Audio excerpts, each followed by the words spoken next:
surely at some point, maybe it started the death of cash and something replaces it. So I think something already has almost replaced it, but it's only beginning. It's in its infancy. Cryptocurrencies. Mm. That, ladies and gentlemen, is the ex-Chancellor of the United Kingdom, who, of course, served under Liz Truss for her very short period in office, and, of course, his very short period as the Chancellor to the UK. Of course, he was ousted, as many people look to blame him and Liz Truss for what took place in the gilt market, and subsequently saw the Bank of England step in. Now, I believe they were just a straw man, and ultimately there was larger issues that we also saw in the United States around the same time with their sovereign debt markets. Now, within that bill, they spoke about tax cuts and this idea of trickle-down economics, which I truly believe works. You know, I'm of that school of economics that essentially says, actually, if you tax people less, you'll get more money out of them because they won't go so far out of their way to hide it, and you'll actually attract business and ultimately grow your economy through those things. But we're not here to talk about economics. What we're here to talk about is what we are currently facing as a people. We are facing, for the first time in a while, since Bretton Woods II, the transformation of our financial system. And we've seen this throughout history. At one point in the United Kingdom, we used sticks. This is where we get the word tally from. And those sticks, it's also where we get the phrase, the short end of the stick. Those sticks essentially kept tabs in regards to credit. And we've seen an evolution. You know, there's a great fire that was caused by that in the UK, all part of our history. We've seen an evolution of currency itself throughout history. And we are on the cusp, ladies and gentlemen, of ushering in a new financial system that is going to involve a global reset, and not a reset that I think many people are expecting. I think in regards to what people may have just heard when they talk about cryptocurrencies sort of replacing the traditional financial system, they think about Bitcoin becoming perhaps the preferred currency method. And Bitcoin is never going to practically work as a currency. And I used to be in line with that thinking. What I'm now more of the thinking of is that we are going to see many of the current fiat systems that we have today look to harness distributed ledgers to ultimately enable a kind of one world internet of value system. And I believe that XRP could quite possibly be at the center of that system. We, of course, started to really look at XRP aggressively when we started to see what we are currently seeing in regards to the charts, that technical pattern that's been forming since 2017 that we ultimately believe is going to lead to a 2017-esque run. Not to the same percentage. We've got $19.20-ish cents.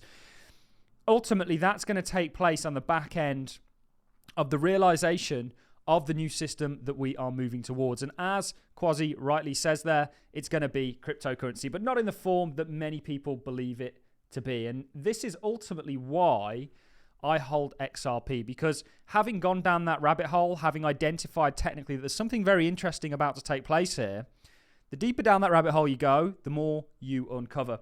And I want to start things off by diving over to a tweet here. We're going to be showing a number of tweets from the same individual here. This is Smoke, spelled SMQKE.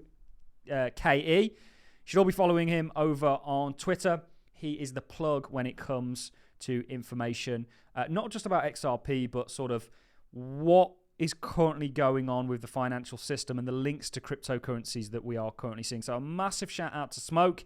His tweet reads, "Why should you expect a major reset of the global financial system? Significant shifts in the financial system are possible when key players come to a consensus. However, this is increasingly delicate issue. Central banks are quietly planning this reset behind closed doors, knowing that any public hint of a new financial system could trigger an imminent collapse of the current one." Now, this is very interesting because the pattern that we're looking at ultimately is going to involve a repeat of what we saw in 2017, or certainly we've set up in the same manner leading into 2017. We're expecting the same thing to happen. And this is going to likely happen suddenly and on the back end of probably multiple major announcements, or kind of coming out of the closet for these central banks, if you will, to use a kind of interesting terminology there.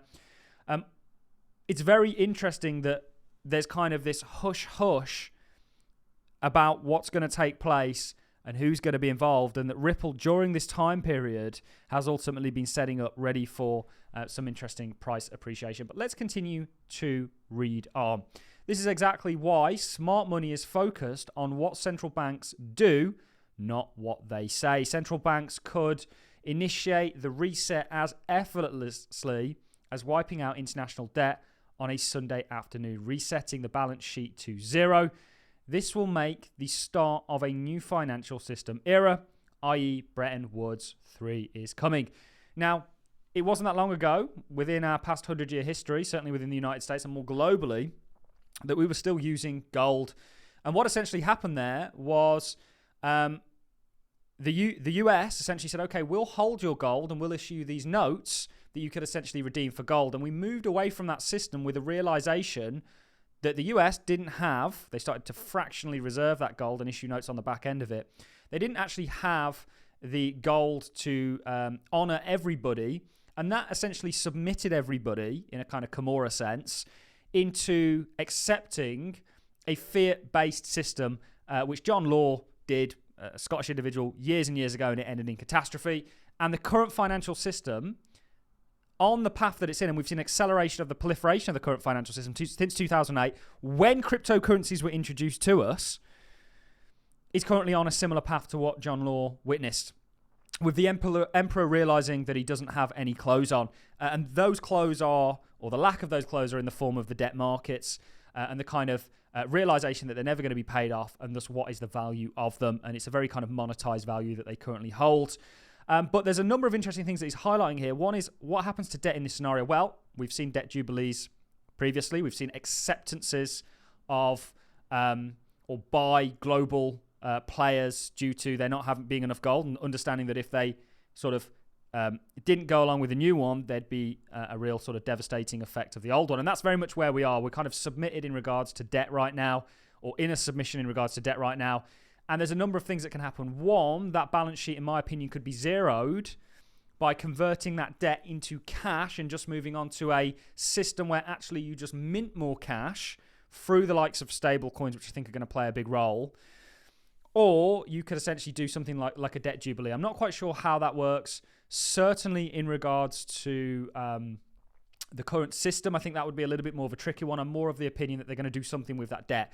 And we see, just to pivot very quickly, the rise of stablecoins. So we have previously made lots of videos on this in regards to why Ripple's real USD announcement was as big as it was. Because ultimately, if you look at Tether, it's one of the most successful businesses. It makes more money than pretty much any bank out there.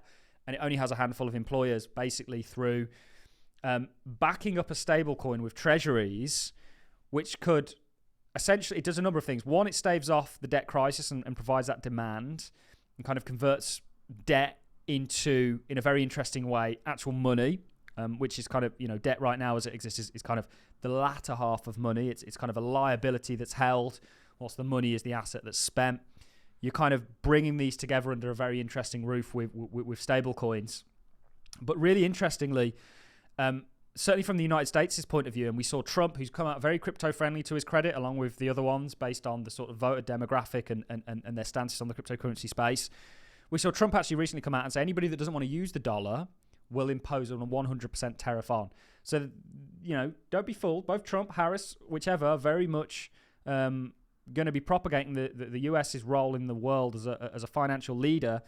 And crypto, if it's to be the new system, is going to play a role in that. And they're going to back a horse like Ripple, which is a US company, Tether, of which is not. Tether also don't have their own blockchain, neither do USDC, so they can't implement restrictions or surveillance necessarily themselves. So this kind of makes real USD stand out. This is kind of all related to Ripple.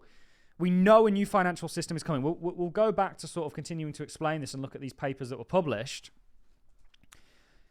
We know that crypto and blockchain is going to play a role. It's too good to be true that crypto came about at the exact time the system kind of really died, or certainly showed signs of being on its last legs in 2008. The implosion that I believe was allowed to happen, never let a disaster go to waste, essentially. I think that's the mantra here. And always, if you look at all great individuals throughout history, they've all been opportunists. And that's a trait, that I think is very interesting. But what we're looking at is crypto being the new financial system, and what cryptos are likely going to play a role in that. And what does that system look like? The system, in my opinion, looks like the fiat system, but with many of the issues that it has and kind of rejuvenated by distributed ledgers. How is that going to work? Because there's not a USD chain. There's not a kind of central bank chain, and there's been a lot of pushback in regards to central bank digital currencies. Well, it's likely going to work from private players stepping in and actually taking up that role and doing the dirty work, kind of privatizing banking once more, which is extremely interesting, and ultimately gaining control of it. You know, if you look at banking right now, even though there's many banks out there, often they're all owned by the one, and there'll be a consolidation on the back end of this. So there's this very interesting thing going on. That was Smoke's take on it in regards to Bretton Woods. He goes on to highlight here in a paper where the question is, why do you expect a big reset of the global financial system? Our financial system can be changed in almost any way as long as main world trading partners can agree to the changes. Look at what the IMF is currently saying. Look at what the BIS is currently saying. We'll do another video on Ripple in regards to those individuals that recently came out talking about this. But given how sensitive this issue is, nothing can be said in public. And officially, or official comments about the new Plan B will crash financial markets. Plan A immediately. Central planners know the only way to plan a reset is to do so in total secrecy. And of course, when you go down the XRP rabbit hole, you're getting snippets of this secrecy. And it seems crazy, but it's not, guys. That is why investors have to watch what central bankers do instead of what they say, and prepare themselves well in advance. And it's very interesting. This is typically an insider accumulation pattern. And I think the SEC, to keep perhaps Ripple's role in this secret, has singled them out over just why Ripple over all of the thousands of cryptocurrencies out there. You know, okay, they've gone after exchanges and things like this, but why single out XRP, which is one of the few assets that has a clarity in regards to being a non-security? We know there's a bit of a blow in regards to the appeal, but I think it's all part of the plan, in my opinion. The next article that he goes on to show here is, in theory, all debt worldwide could be wiped out on a Sunday afternoon. We could start from scratch with a new balance sheet the next morning. And there's interesting ways they could do that. If every citizen in the world was to be credited with, let's say, 1,000 new designed bankers, which would be accepted by all banks and businesses, we could start anew in an instant. We could even write off all mortgages and nationalize all real estate. And this is what this new system is ultimately going to usher in, ladies and gentlemen. It is going to usher in a kind of social, or more communistic, global communistic regime. And I don't think this is good things, by the way, ladies and gentlemen, for our freedom and our kind of rights and our thought. And America's going to be, I think, one of the last strongholds in regards to fighting for this. Even though they're working very hard to take your constitutional rights away from you, there is still Congress, which is a very different system to what we have here in the UK, and certainly Europe, which I think are a lot more friendly towards CBDCs. America's likely going to implore a private individual. And who is that individual going to be? It's going to be Ripple, in my opinion, and thus XRP. A new reset will simply bring our monetary system to the next phase. Again, me talking about how I don't believe that cryptos in the form of Bitcoin or Ethereum are going to be used as cash. It's going to be the ones that we already have. But ultimately, they will exist in regards to stores of value. And this is why we see the likes of BlackRock getting on track. They understand they will need to take the initiative again, just like they did in 1944, which is Bretton Woods 1, and 1971, Bretton Woods 2. The wait is on for Bretton Woods 3. But what I wanted to do in this video is highlight technically the fact that we know something big is coming, and this is how the chart is setting up, and the fact that we are marching towards a global reset. And likely, in my opinion, XRP is going to be a major, or play a major role in it, and Ripple as a company in regards to maintaining the US's dominance globally. There's lots of papers that have been published on this stablecoin. Lots of people catching up. We spoke about this a long time ago. But this says one of the tailwinds, at least in the US, is the realization that stablecoins can fortify the US dollar's position abroad, even as the dollar global reserve currency status slips. Today, more than 99% of stablecoins are denominated in US dollars, which dwarfs the next largest denomination, 0.2% euros. So there's going to be a rush for this, but there's going to be a connection of it all. And this was another one where Smoke is highlighting that sort of real USD's essentially sort of premier status to USDC based on obviously it having its own blockchain, which they can of course do things with, like program. This is also very interesting. This is Digital Pound Foundation, obviously on the back end of Kwasi Kwarteng that we sort of started the video off with, or Kwasi Kwarteng. This is very, very interesting. We want to keep making videos like this. We're ultimately a massive believer that distributed ledgers have far more of an application, in my opinion, than just being used for money in the monetary system. But it's perhaps the largest, certainly, market in terms of dollar-denominated value. There's a lot more things that distributed ledgers do, but this is a massive use case, and this ultimately is why I own XRP, because I am convinced that we are moving towards a Bretton Woods kind of 3 style reset or evolvement of our financial system. And we absolutely know we've got clues from all over the place, including all central banks talking about a distributed ledger and a central bank ledger and a kind of global system. The only thing that is actually going to enable that from a technology point of view is blockchain, distributed ledgers. And we can see the partnerships cropping up all over the place. So that is it from me. I hope I made sense in this update. We're going to bring you a lot more heat in regards to XRP, in regards to XLM also, some of the other cryptocurrencies out there that we think are going to play a role, and ultimately keep you guys vigilant for what is going to be a global financial reset that we are heading towards that is going to impact all of our lives, and we want you guys to be on the right side of it. That's it from me, ladies and gentlemen. I'm going to love and leave you on that note. Thanks for watching. See you all in the next one.